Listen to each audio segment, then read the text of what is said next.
Eric Worre's Go Pro. This is one of the best books ever.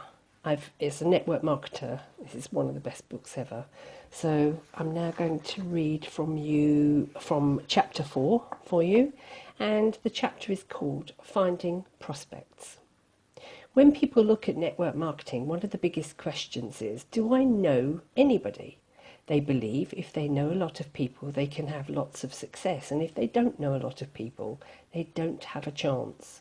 It sounds logical, but it's just not true. As I mentioned in chapter 2, there are 3 kinds of people in network marketing: posers, amateurs, and professionals. When it comes to finding prospects, the posers make a mental list of 3, 4, or 5 people they hope will join their business, and their entire future is based upon the response of those few people.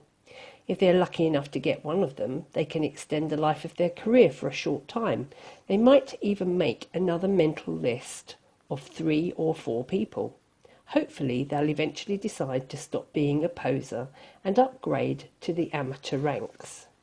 Would it surprise you to know that approximately 80% of all the people who join network marketing approach the task of building a business as posers?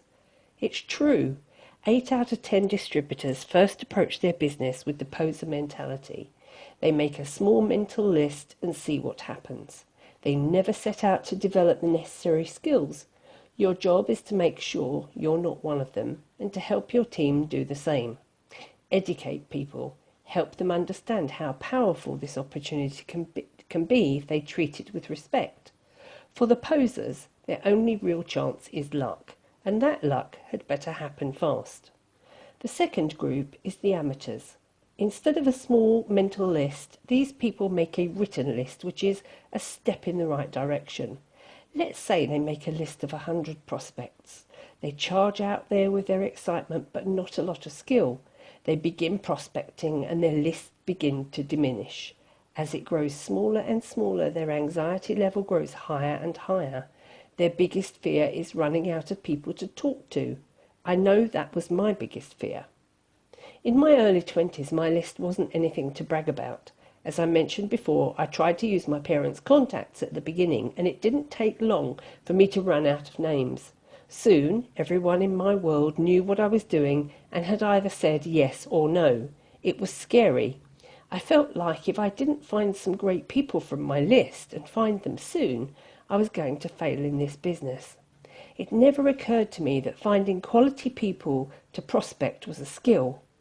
Up to this point in my new career, I always viewed the list as the ticket to wealth. If you had a good list, you'd succeed, and if you had a bad one, you either had to get lucky or you'd fail. When I came to my defining moment and committed to become a professional, I began to study the people who had built large and successful organisations. I found that the professionals approached finding people to talk to as one of their core skills. It was part of their job to find new people. They weren't interested in luck. They weren't worried about running out of people.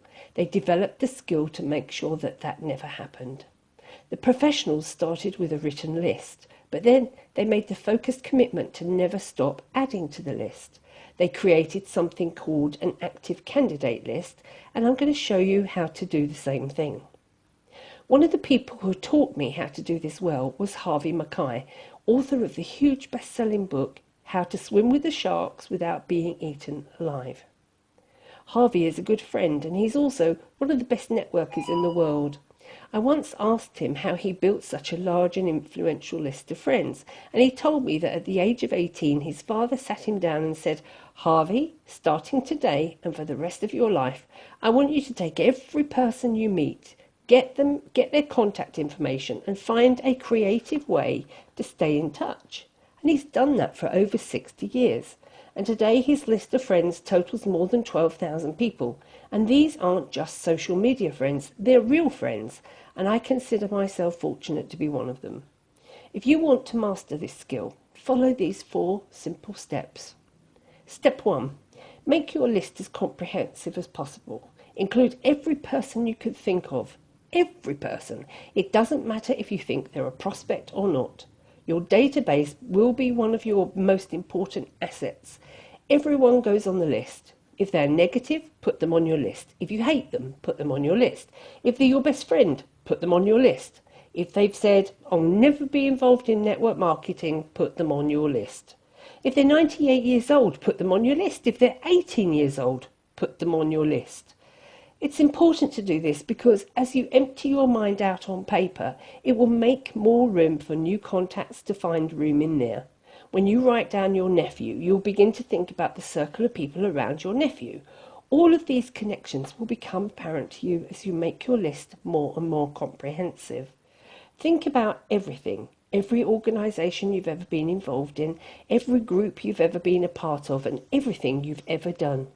If you do this right, it will end up being hundreds and hundreds and maybe even thousands of people. You're not required to prospect everyone on your list. That's up to you, but it's extremely important to do the work necessary to truly capture your network on paper. Step 2.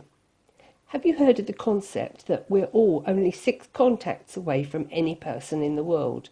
6 degrees of separation. I'm not sure if that's a myth or if it's true, but I believe in the concept. Step 2 is looking at your list and thinking about the people they know, the 2nd degree of separation. Chances are you'll know most of them also. Think about members of your family. Who do they know? Add them to your list. Think about your friends. Who do they know? Add them to your list. Who do they know? Add them to your list. Don't worry about what you're going to do with this list yet. We'll talk about that a bit later. Just keep building it. Step 3. Constantly expand your list. This is why the professionals call this an active candidate list. It never stops growing. The pros have a goal to add at least 2 people in their list every single day.